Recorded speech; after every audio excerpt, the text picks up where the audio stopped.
కాశీలో స్పర్శ దర్శనం టైమింగ్స్ 2 టైమ్స్ ఉంటాయి. పొద్దున 4 గంటల నుండి 5 గంటల వరకు, మళ్ళీ సాయంత్రం 4 గంటల నుంచి 5 గంటల వరకు. ఇది ₹500 టికెట్. ఆన్లైన్లో బుక్ చేసుకోవచ్చు, లేకుంటే అక్కడ డైరెక్ట్ ఆఫీస్లో కానీ తీసుకోవచ్చు. ఇలా మనం టికెట్ బుక్ చేసుకున్నా కూడా క్యూ లైన్లో చాలాసేపు వెయిట్ చేయాలి.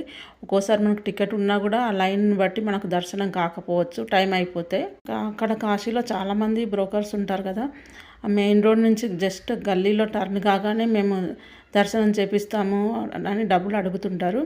వాళ్ళని మాత్రం అస్సలు నమ్మకండి. అలా మనం డబ్బులు ఇచ్చి స్పర్శ దర్శనం చేసుకోవాలంటే ఆలయంలో ప్రాంగణంలో లైన్లో ఉన్నప్పుడే ఐడి కార్డులు వేసుకున్న వాలంటీర్స్ కొంతమంది ఉంటారు. వాళ్ళు కన్ను సైగల ద్వారానే మనల్ని అడుగుతుంటారు. మెల్లగా దగ్గరకు వచ్చి సీక్రెట్గా అడుగుతారు దర్శనం చేపిస్తామని. మనిషికి ₹1000 తీసుకుంటారు. మనం ఓకే చెప్తే వాళ్ళు మనల్ని అటు ఇటు ఎవరి వైపు చూడకుండా ఎవరితో మాట్లాడవద్దని చెప్పి కొంచెం కొంచెం పక్క నుంచి తీసుకెళ్ళి స్పర్శ దర్శనానికి తీసుకెళ్తారు. అక్కడ ఉన్న పోలీసులతో కూడా వాళ్ళకి కాంటాక్ట్స్ ఉంటాయి. పోలీసులు ఒకవేళ ఆపితే వీళ్ళు సైగ చేసి మనల్ని పంపించమని చెప్తారు. ఇప్పుడు వాళ్ళ ద్వారా అయితే డైరెక్ట్గా స్పర్శ దర్శనం అవుతుంది. దానికి టైమింగ్స్ అనేవి ఏవి లేవు.